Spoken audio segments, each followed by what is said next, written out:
surprised, but the best way I can explain this is that it looks like we went to Paris Saint-Germain and we gave them 5-2 and we came back. And so now we know they are coming at our home and they're going to like force, they're going to try to attack, they're going to try to come back as quick as possible. So we decided to make sure that we don't give them the room to attack us. So we try to hold the ball, we try to hold force. We don't need to go too far. After all, we are 3-0, 3 goals up, so we don't need to do too much. Paris Saint-Germain are the one that need to score goals, so they keep pushing, they keep forcing. Moreover, we don't have Fofana, we don't have James, so our defense is not strong. We have Sa, and then we have Hato, one of our best defenders, young man, you know. So these guys are okay. They're on the middle. We just managed to put what's his name? Santos. We already have Caicedo, who is one of the best defensive midfielder in the world. So we don't have anything to lose.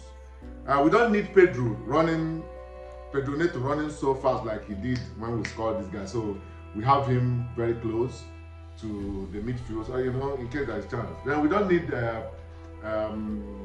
what's his other name? The other Garnacho. Anybody to run too much. We don't need, contain ourselves. We are 5-2 up. These guys might want to score, so there's no need doing too much. Palmer, get the ball. If you see chance, knock the ball. Joao Pedro don't need to do. Did that even shoot one shot? Yeah, you think he had a heading? One heading like that almost when we are 2-0 down. Like the first 5 minutes and 10 minutes was like, hey, contain these guys, don't go too far, cool down, relax, don't push too much, And then their keeper knows that they need goal more. So the moment he pick a ball, he just boom, far away. And he did what he could do. Kvaratskhelia is a good player. We didn't just have anybody at our own post, so go ahead. Well, that's fine. It's just 1 goal they scored. They need 3. So somehow, they might not be able to score the other 2. Then, boom, Caicedo and Santos at the midfield. They don't know what they are doing. Santos doesn't know if he's going to leave the ball for Caicedo. Caicedo doesn't know if he leave it to Santos. So they got confused and then, boom, they missed the ball. And these guys moved. PSG need goal. So they move quickly. Before you know it, bam, 2. And watch how Makola finished that ball. The moment he got his ball on his leg, Santos that made a mistake with Caicedo, we still at the back, coming gradually, hoping that somehow Cucurella will not allow that boy to cross the ball in, and then it will come back to him at the midfield, and then he will start again slowly to try to push it around. No, that's something like that. But before he could know it, boom, it's at the 2-0. Well, that's not too bad. It just makes the aggregate 5-4. So they need 1 more goal. We don't really need goal. If we can hold them like this and finish 5-4 aggregate, if we still qualify, we are still better. So they need 1 more goal. We really don't need any after all. If they score another one, then it will be a 5-5 aggregate. So, maybe extra time. But somehow, we try to push and see if we can get another goal. Maybe Palmer makes some move. This one makes a little bit of moving at the field. We move a little bit. We slow down a little bit. We try to manage them. And then we cross it. And then somehow, there's an attempt on the goal. And they have a good goalkeeper. He didn't go. We come back again. We start again. And then before we know it, we didn't even know what happened. What actually happened when they scored the 3-3? Before we know it like this, another person couldn't pass the ball on time. Santos rushed. Lavia sitting on the bench. I don't know how strong Estovar is, maybe to run. But I have Lavia sitting on the bench, who is a good defensive midfielder. If I don't have a defense, I could have moved Caicedo to 2 to close up that 2, since I don't have James. That's what I would have done. But I don't need it. I don't need it because I'm winning. No. Let me just put, was it Tosin they actually put that time? Oh! It's for those who are surprised. So this is for me how this food match played out. We went to PSG and we won 5-2, and then we came back and then we tried to stop them. That's the only way to stop, but we couldn't stop them, and they now scored on 3-0, which made it aggregate.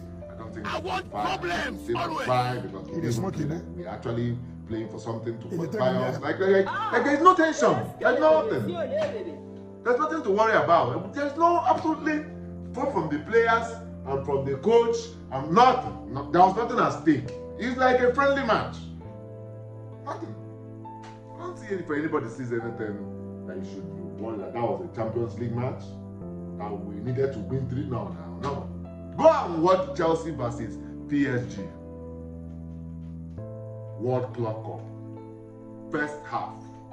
Forget the second half where a little bit of Chelsea came in, but the best of PSG did not come. Go and watch first half. Go and watch how the balls were moving away from people's legs immediately and going to where they need to go, and see how the runs were and how the goals came. Go and watch it.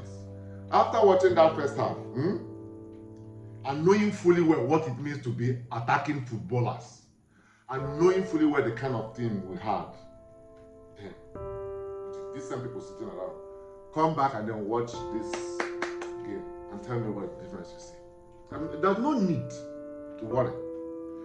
You are going to see a team that was not ready, none whatsoever, to play any match. They're like, let's just manage them. Somehow, the UEFA Champions League will call us and say, hey, come. You all did very well. Come and go to round of 8. I'll be round of 16. I'll be round of whatever. Come. Are you not Chelsea? Champions League winners before, yeah. And the World Cup champion. Come. Just take, move. Don't bother about PSG. Go to the next stage. So play whatever you like, no problem. You're going to the next stage, I'm telling you. That's how it is. So to anybody that is surprised about this match, personally, I know village people, Chelsea village people. God have mercy upon us. I know they're going to stop the players, and they're going to them to play nonsense, and I knew we were going to lose that match. I just didn't know it was going to be 3-0, and I also didn't know that PSG was even going to be much aggressive. Like I thought they maybe were going to somehow. I even underrated PSG. I thought they were going to manage and not allow us, but PSG was playing like they needed goals. And then we were playing like we're trying to save. So, to those of you who still think that it just like how many people now? I think I have Arsenal that have sense now that might stay in Champions League. Liverpool might lose to Osimhen and his men. I don't know. I hope they survive. Already they have bastardized Tottenham by Atletico Madrid. I don't see them surviving that goal. Newcastle already drew 1-1. They go to Barcelona home. I don't see them surviving. So it looks like everybody. City have already lost to Real Madrid already. So we are coming home to come and organize ourselves and see what happens next year. I hope Arsenal goes all the way to at least the finals. Maybe win it, I don't know, because they have a good team. And it has showed in their whole team this season that they are doing very well. So I hope they do very well. And Chelsea, now we've suffered a ban. Most likely we can't get new players in. I don't know if it is going to hold by the time the season starts. We suffered a ban. So these guys, if we don't get a good coach, I'm not even interested in pursuing the coach or not doing anything. Because, like I said, the management is the issue. So now that we are in a situation where we don't know what we want to do with ourselves, I wish everybody a happy watching of Everton drew, Man City not sure of winning, Manchester United not sure of winning. Maybe the FA Cup that is coming from the younger team, maybe that one will be a win. But the rest of the 3 matches, I wish you what you wish yourself.